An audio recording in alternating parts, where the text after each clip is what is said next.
Hello friends, আজকে একটা নতুন ভিডিও নিয়ে আপনাদের সামনে উপস্থিত হয়েছি। আশা করি ভিডিওটি খুবই ভালো লাগবে। তো ফ্রেন্ডস, আজকে আমি আপনাদেরকে বলবো, যখন আমরা একটা নতুন ইউটিউব চ্যানেল ক্রিয়েট করে নিই, ইউটিউব চ্যানেল ক্রিয়েট করার পরে আমরা যেই ভুলগুলি করে থাকি, আজকে এই ভুলগুলি আপনাদের সামনে তুলে ধরবো। তো ফ্রেন্ডস, আমরা ইউটিউব চ্যানেল ক্রিয়েট করার পরে আমাদের সামনে যেই ভুলগুলি হয়, তো সর্বপ্রথম যেই ভুলটি হচ্ছে আমাদের কি, যখন আমরা ইউটিউব চ্যানেল ক্রিয়েট করে নিই, ক্রিয়েট করার পরে আমরা কী করি, আমাদের যতগুলো নিজের ইমেল আছে সব ইমেলগুলো ইউটিউবে লগ ইন করে নিই আর একটি একটি করে সাবস্ক্রাইব করে দিই। তারপরে সেই ইউটিউব লিঙ্কটি আমরা কী করি, ফ্রেন্ডদেরকে পাঠাই দিই এবং তাদেরকে বলি যে ভাই চ্যানেলটি সাবস্ক্রাইব করে দিস, এবং তারা আমাদের চ্যানেলটি সাবস্ক্রাইব করে দেয়।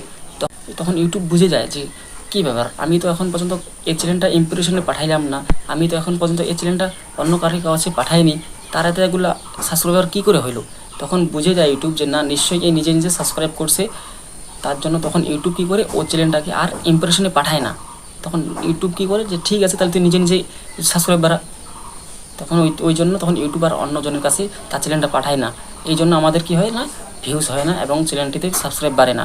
তো ফ্রেন্ডস, আপনিও যদি একটি নতুন ইউটিউবার হতে চান, আপনিও যদি ইউটিউব চ্যানেল তৈরি করে থাকেন, তাহলে এই ভুলগুলি কখনোই করবেন না। নাহলে আপনার চ্যানেল একেবারেই গ্রো হবে না, আপনার চ্যানেল ওখানেই ডেড হয়ে যাবে। আশা করি ভিডিওটি আপনাদেরকে ভালো লেগেছে। যদি ভিডিওটি ভালো লাগে থাকে, তাহলে ভিডিওটিকে লাইক করে দিয়ে চ্যানেলটি সাবস্ক্রাইব করে নেবেন এবং বেল আইকন বাটনটি দাবাই দিবেন, যাতে করে আমার এরকম ভিডিও ছাড়ার সাথে সাথে আপনাদের কাছে নোটিফিকেশন চলে যায়। তো দেখা হবে অন্য ভিডিও। আজকে এখান থেকেই সমাপ্তি করলাম।